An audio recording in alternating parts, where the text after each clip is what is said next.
Hey, what up, everybody? This is Stevie Breach coming to you here with Game 2 of the NFL Triple Throwdown, which is going to be going down Thanksgiving Thursday.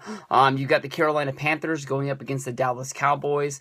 Dallas Cowboys are going to be having their, I guess you can say, team captain, or basically the leader of the pack, Tony Romo, finally back under center after his injury in Week 3 of the NFL season. The Cowboys at that point had found some way to be 3-0, definitely with Des Bryant down, and then also Tony Romo down. The Cowboys went 0-7. There was a lot of people thinking that if Dallas was just able to win 2 games, maybe even 3 games, with Matt Castle under center or Brandon Weeden, that the Cowboys would bounce back and they'd be all right. The NFC East is a tough division. As of right now, I mean, honestly, the Cowboys are only 2 games out, with the leader in the division being 5-5. But at this point, with the Dallas Cowboys, I don't know why you're bringing Romo back. Definitely give him more time to let that injury, chill out. I know that you want to win. You want to try and get yourself into the playoffs and see what it's going to be. But I know it's hard when your two best offensive weapons, your best quarterback and your best wide receiver down, you come back and you're strengthened up, you're 2 games out, anything can happen. But this Dallas Cowboys team is not any team that's any special. Let's say you make the playoffs, I think all you're doing is hurting yourself, because once you get there, it is anybody's game. But especially with Romo being Romo, I don't think they're going to be going far. The Carolina Panthers are not an easy team to beat as well. That no one's been able to find out a way to beat them so far this season. They're coming in 10-0, led by Cam Newton in his 20 touchdowns and 9 interceptions.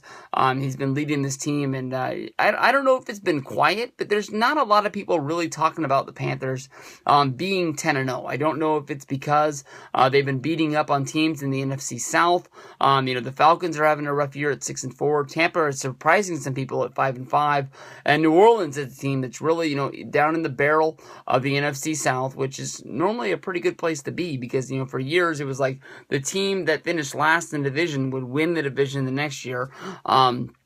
I don't know. Drew Brees just doesn't have the New Orleans magic this year. He hasn't been able to find a way to get it done. But the Panthers being 10-0, they got to lose sometime. I mean, there's no way in the world.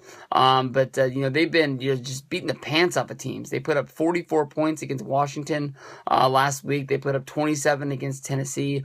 When they beat the Packers, they put up 37. They took overtime to beat Indy, having 29. They just find a way to score points and win football games.